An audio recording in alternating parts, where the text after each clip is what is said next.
Hi guys, विषय एकच, झोपला तो खापला. आज चालला माळशेज घाटानं ब्लॉग एंड पर्यंत बघावाच लागतो. मी होतो रिसॉर्टला, पोरांचा फोन आला. पोरावी मला प्लॅनिंग सांगितली, मग मी लगेच निघलो. भेटलो पोरांना, अर्ध्या रस्त्यात माझी गाडी ठेवली, मी त्यांच्या गाडीत बसलो. याला बोलतात टेक्नॉलॉजी. दादा सगळी थंडा घेतले, मी आईस्क्रीम घेतला. यावंच लागतं खायला.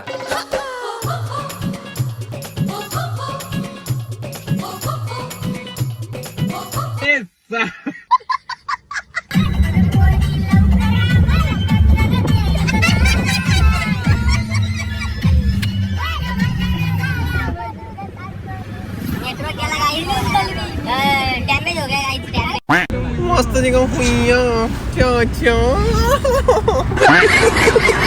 आता मी पोहोचलो माळशेज घाटाच्या खाली. व्ह्यू एकदम मस्त झाले, नुसता हिरवा हिरवा. आम्ही घाटाच्या वरती नाही गेलो, खालीच थांबलो. पहिले जेवायला करता, जेवता, मग जाता वरती. सगळा आणला आम्ही, फक्त सुरीच नाही आणली. म्हणून चमच्या खाली कांदा कापायला लागतो. याला बोलते देशी जुगाड. हलक्या माणसाला हलकाच काम दिले, लसूण सोलाला.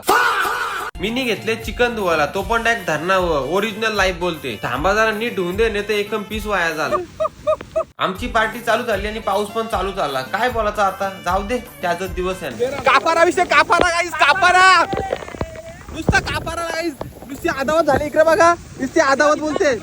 यो बघा माझ्या पॅन्टीवर गुल्या, आवऱ्या पावसानं पेटवल्या चुल्या. नॅचरल विषय. माझा छकुला, माझा सोनूला, ओ गाई आमच्या बाबूला दुधू दे.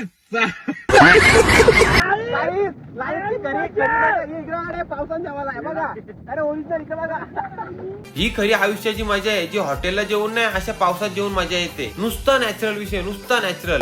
सगळं झाल्यावर भांडी पण घासायला लागते, नाही तर घरी मम्मी शिवा देईल. हे बघा, ओरिजिनल लाईफ गाईस.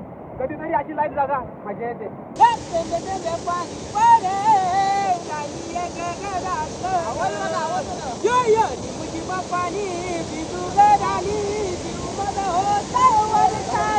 ठीक आहे गाईज, हा माळशेज घाटाच्या ब्लॉगचा पार्ट नंबर आहे पहिला. पार्ट नंबर दुसऱ्यामध्ये आम्ही जाणार आहे घाटाच्या वरती, तर नक्की जाऊन बघा आणि सपोर्ट करा. माझे ब्लॉग आवडत असतील तर नक्की शेअर करा आणि फॉलो करा. # झोपला तो खपला.